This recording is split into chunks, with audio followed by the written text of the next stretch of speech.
Well, good morning, good afternoon, good evening, and good night to you lovely folks joining me here nice and early at Marvel Snap Zone. Welcome back for another episode of Infinite Decks of the Week, the series where I walk you through some of the decks that are succeeding right now, submitted to us by you in the community, currently breaking through the infinite ranked ceiling.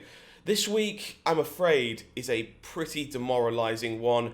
We had a bit of a surprise patch come through, and we were very hopeful that maybe that would shake up the metagame in some capacity, especially with a card like Sandman becoming a 5/5 and possibly revolutionising existing archetypes to give them a fresh breath of life.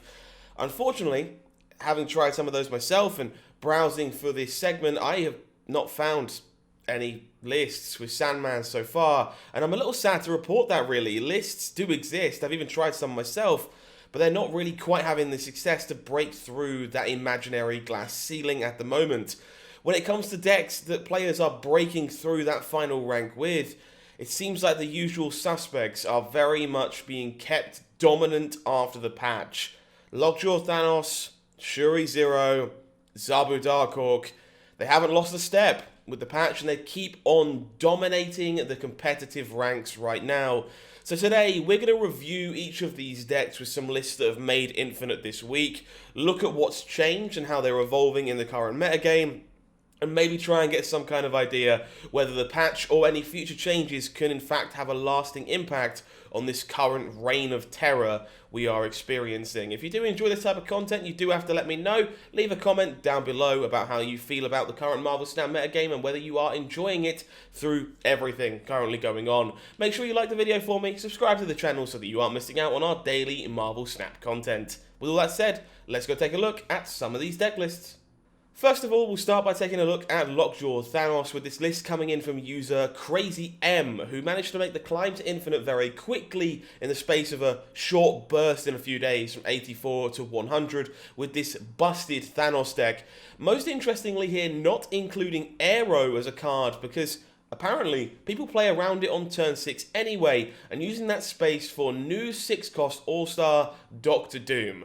Doctor Doom was a card that was arguably back in the spotlight already because of Aero and how well it played into that final turn when people were trying to drag your final plays all over the board, but it was usually edged out by other cards in a deck like Lockjaw Thanos because the stats felt more important overall, but it seems like the return of Sandman may have been the thing that has shoved Doctor Doom back into the spotlight. With Blue Marvel already included in this deck, the card makes a lot of sense, honestly, and I wouldn't be surprised if it stays in the deck even after the metagame evolves. In the end, Lockjaw is incredible at cheating a single lane, but developing power on the other 2 lanes isn't always as simple to do with only 6 turns available. Doctor Doom is a great answer to that problem for this deck, and probably should have been included before Sandman made its comeback, to be honest. For a deck that many people are wondering how they are supposed to counter, watching it evolve into new environments so easily can be a little bit scary. It could just be that the metagame hasn't changed enough yet for Thanos Lockjaw players to be worried, or maybe the deck really just is that good.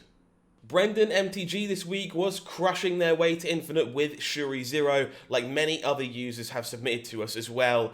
Shuri Zero really hasn't changed a thing. In fact, the highlight has really been the stock version has really come to light, prioritizing cards like Armor and Cosmo to defend your threats instead of a card like Sauron to make them potentially stronger overall. Shuri Zero would likely be the best deck in the game if its play patterns weren't so common and counterable as a result.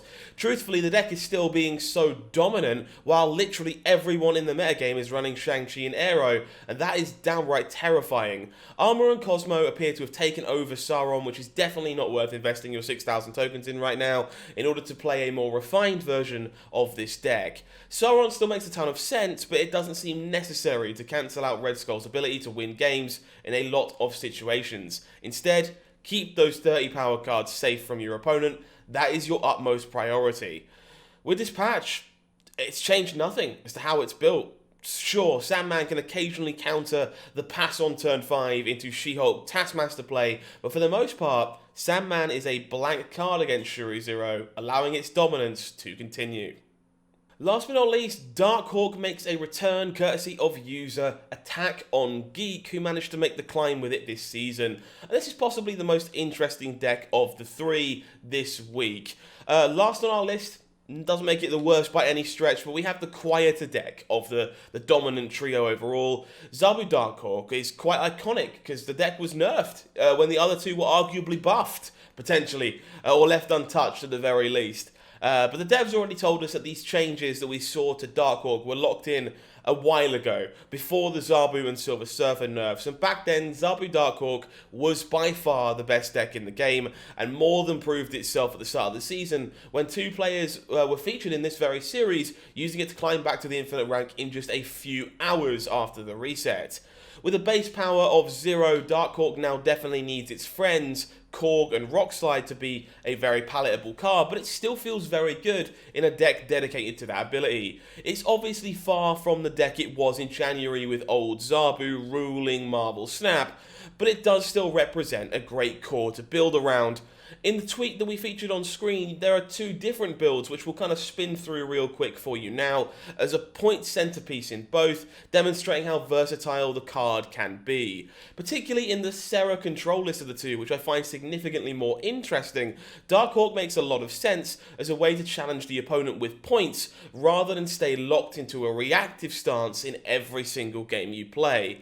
Arguably, this is the build that could be impacted most by Sandman returning to the metagame, however, because it's a notorious counter to Sera and decks that use cost reduction abilities. So we'll have to see how that looks when we take a deeper dive into the data on this week's tier list in the coming days. The surprise patch had a lot of us surprised, with Thanos receiving more power and just as many promises from Sandman's revamp. After a few days, the reality's been made pretty clear. Not much has changed in the grand scheme of things for players who have finished collecting Series 3. Lockjaw Thanos and Shuri Zero are still miles above their competition, and their popularity reflects it well. Both decks are dominating the field of play for the last 2 weeks, and reliable counters still haven't appeared. One more glimmer of hope is still available. Cards dropping a series might be, make them popular enough to create some shake-ups. We already know Darkhawk could be a contender here, and we can dream about a domino effect where Enchantress comes back because Darkhawk is good. But outside of that last possibility, it's really hard to envision what could dethrone Lockjaw Thanos and Shuri Zero from their spots as the best decks in this metagame. Hopefully, while gathering more information for the tier list in the next few days, some solid decks will emerge as potential counters to the current juggernauts. But until then, I hope you're having fun in the current Marvel Snap environment and enjoying the selection of decks that really are dominating the metagame right now. If you want to have a chat about anything you see in this video, by all means, come and talk to us in the comments. You can reach out to us in our Discord server where there are thousands of people talking Marvel Snap 24 hours a day. There's a link for that for you in the description box down below. Last but not least, you can talk with the Marvel Snap team personally if you prefer. Come and find us over on Twitter at Marvel Snap Zone, then CCG, or myself at HowlingMines. But until next time, I have been HowlingMines, you have been amazing, and this has been Marvel Snap Zone. Take care of yourself. Have a good one.